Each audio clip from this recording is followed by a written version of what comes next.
Assalamualaikum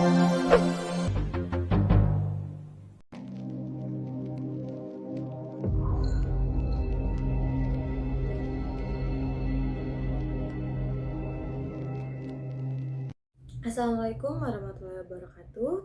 Nama saya Tia Kamelia, saya mahasiswi dari Program Studi Komunikasi Universitas Siber Asia. Pada kesempatan kali ini, saya akan mempresentasikan materi dari mata kuliah Estetika Humanisme, yaitu Industri 4.0 dan Society 5.0. Seperti yang kita ketahui, kita sekarang berada di era Industri 4.0 dan era Society 5.0. Tapi, sebelum pembahasan kedua era itu, tidakkah kalian penasaran tentang apa itu industri dan society dan bagaimana awalnya di dunia ini? Jadi, industri merupakan cara manusia menjalankan pekerjaan sehari-hari untuk bertahan hidup dengan memproduksi barang. Karena sebelum adanya industri yang menggunakan mesin, manusia hidup dengan mengandalkan tenaganya sendiri dan tenaga hewan ternak. Sedangkan society adalah sekelompok orang yang hidup bersama atau yang kita kenal dengan masyarakat. Sekarang, mari kita bahas apa saja industri yang pernah terjadi di dunia. Yang pertama, ada industri 1.0, yaitu industri yang menjadi awal perubahan besar dari cara manusia memproduksi barang. Industri ini dimulai sekitar tahun 1760 sampai tahun 1840. Industri ini membawa perubahan besar bagi kehidupan manusia pada saat itu.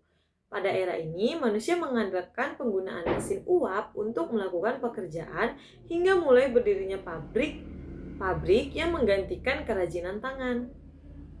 Lalu yang kedua ada industri 2.0. Industri ini terjadi sekitar tahun 1870 sampai 1914, di mana manusia mulai menggunakan tenaga listrik untuk memproduksi barang dan mulai memproduksi barang dalam jumlah yang besar atau produksi massal, serta ditemukannya motor pembakaran dalam hingga manusia dapat menciptakan mobil dan alat transportasi lainnya. Selanjutnya ada industri 3.0. Era ini dimulai sekitar tahun 1970 dan dinamakan juga dengan revolusi digital, di mana manusia mulai menemukan teknologi berupa komputer dan software yang memudahkan komunikasi dan pekerjaan di pabrik, sehingga banyak pekerja manusia yang digantikan oleh mesin.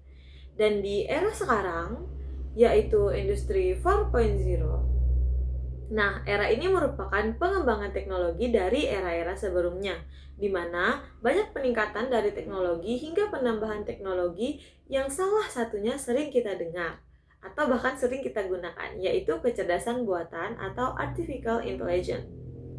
Nah, ada 9 teknologi yang menjadi unsur utama pengembangan era ini. Yang pertama ada Internet of Things atau IoT. Merupakan pertukaran data melalui alat tanpa memerlukan manusia, karena IoT mengandalkan internet untuk bertukar data. Lalu yang kedua ada Big Data. Big Data merupakan kumpulan data dalam jumlah besar yang terstruktur maupun tidak terstruktur. Big Data telah banyak digunakan oleh bisnis-bisnis besar. Kemudian ada Augmented Reality. Merupakan teknologi yang menggabungkan benda 2 dimensi atau 3 dimensi ke dalam realita 3 dimensi dan menampilkannya secara langsung. Selanjutnya ada cyber security.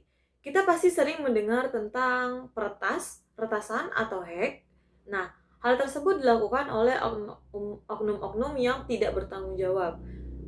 Mungkin hanya sekedar usil atau memang ingin mengambil data tersebut. Oleh karena itu, terbentuklah cyber security, di mana cyber security itu sendiri adalah usaha untuk melindungi data atau informasi dari para peretas tadi. Kemudian ada artificial intelligence. Merupakan kecerdasan buatan dengan perangkat sistem yang bisa dinikmati siapa saja. Seperti yang saya bilang tadi, AI merupakan sebuah inovasi yang mempermudah kehidupan di masa sekarang. Seperti kita pada saat ini, para mahasiswa maupun para pekerja akan sangat terbantu dengan adanya AI. Karena AI dapat memberikan gambaran atau ide-ide yang akhirnya dikembangkan oleh manusia itu sendiri. Akan tetapi, mencontek AI bukanlah hal yang baik. Alangkah baiknya jika AI kita gunakan untuk mendapatkan ide dan mengembangkan ide itu sendiri, daripada menerima mentah-mentah apa yang ada di AI tanpa mengembangkannya dengan pemikiran sendiri. Selanjutnya ada additive manufacturing, merupakan pengembangan di industri manufacturing di mana merupakan alat yang bisa mengubah gambar digital menjadi 3D bahkan dengan ukuran yang sama dan bentuk yang sama, meski dengan skala yang telah ditentukan. Kemudian ada simulation, merupakan gambaran dari pengoperasian suatu sistem dari waktu ke waktu. Selanjutnya, sistem integration merupakan rangkaian yang menghubungkan beberapa sistem secara fungsi maupun fisiknya. Dan yang terakhir ada cloud computing, merupakan teknologi yang berpusat pada internet untuk mengelola data dan aplikasi. Lalu kita beralih ke society. Kita berada pada society 5.0 di mana semuanya berbasis teknologi. Akan tetapi, ada beberapa era sebelum era society 5.0 ini, yaitu era society 1.0 di mana masyarakat memenuhi kebutuhan hidupnya dengan berburu seperti mencari makanan atau bahkan membuat tempat tinggal dari hasil berburu. Lalu ada Society 2.0 di mana masyarakat mulai bercocok tanam untuk memenuhi kebutuhan hidup. Nah, dari era sebelumnya di mana masyarakat hanya berburu untuk mendapatkan makanan, di mana hasil berburu itu tidak bisa disimpan dalam waktu yang lama.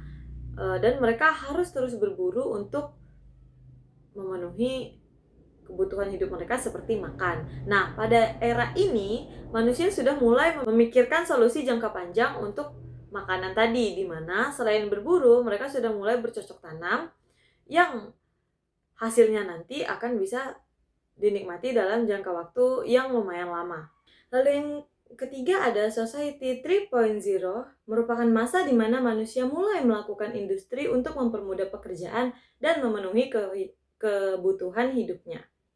Lalu yang keempat ada Society 4.0, adalah era teknologi di mana kehidupan sangat dipermudah dan pada akhirnya muncullah society baru, yaitu 5.0 yang akan mengandalkan teknologi yang lebih cerdas dalam kehidupan sehari-hari.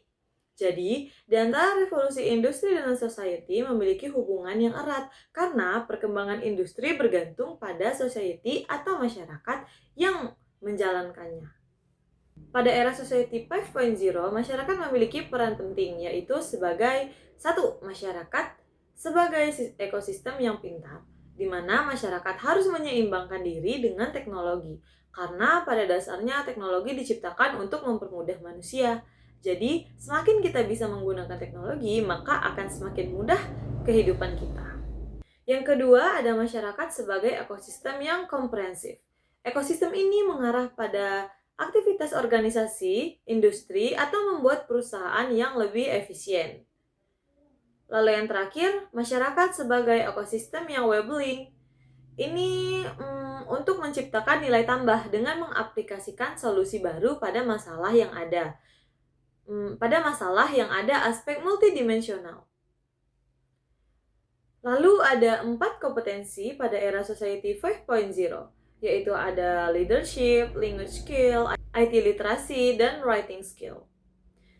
Kemajuan pada era revolusi industri dan era Society 5.0 tentu memberi dampak positif dan dampak negatif bagi manusia, entah itu dari sosial, ekonomi, atau bahkan politik. Salah satu dampak negatifnya adalah pekerjaan manusia tergantikan oleh mesin. Hal itu sebenarnya berdampak serius pada beberapa orang karena tidak semua orang bisa menggunakan teknologi. Sebagai contoh, di tempat saya bekerja, banyak pekerjaan yang pada awalnya dilakukan manual dan akhirnya dilakukan oleh mesin. Akan tetapi, banyak pribumi yang tidak bisa mengaplikasikan mesin tersebut, jadi mereka terpaksa mengundurkan diri karena tenaga mereka sudah tidak dibutuhkan oleh perusahaan. Hal tersebut merupakan dampak negatif yang cukup serius. Akan tetapi, dari hal tersebut pula ada dampak positif, di mana mesin tersebut membuka lapangan kerja baru untuk para anak muda atau orang-orang yang bisa mengaplikasikannya. Oleh karena itu, dampak negatif dari teknologi bisa diminimalisir dengan menjadi masyarakat yang peka terhadap teknologi. Maksudnya di sini adalah teknologi itu bukan sesuatu yang sulit untuk dipelajari. Kita bisa saja mempelajari teknologi langsung dengan apa yang ingin kita pelajari. Kita tidak perlu mempelajari dasar-dasarnya terlebih dahulu karena teknologi sudah dirancang sedemikian rupa agar mudah untuk dipahami penggunanya. Jadi, mari kita bersama-sama belajar agar kita bisa menggunakan teknologi dan menjadi masyarakat di era Society 5.0 yang meminimalisir dampak negatif dari teknologi dan bahkan menciptakan dampak positif dari teknologi itu sendiri. Oke, sekian presentasi dari saya. Mohon maaf apabila ada kesalahan dalam penyampaian atau kalimat yang kurang dimengerti. Akhir kata, saya ucapkan wassalamualaikum warahmatullahi wabarakatuh. Terima kasih telah menonton dan sampai bertemu di video lainnya.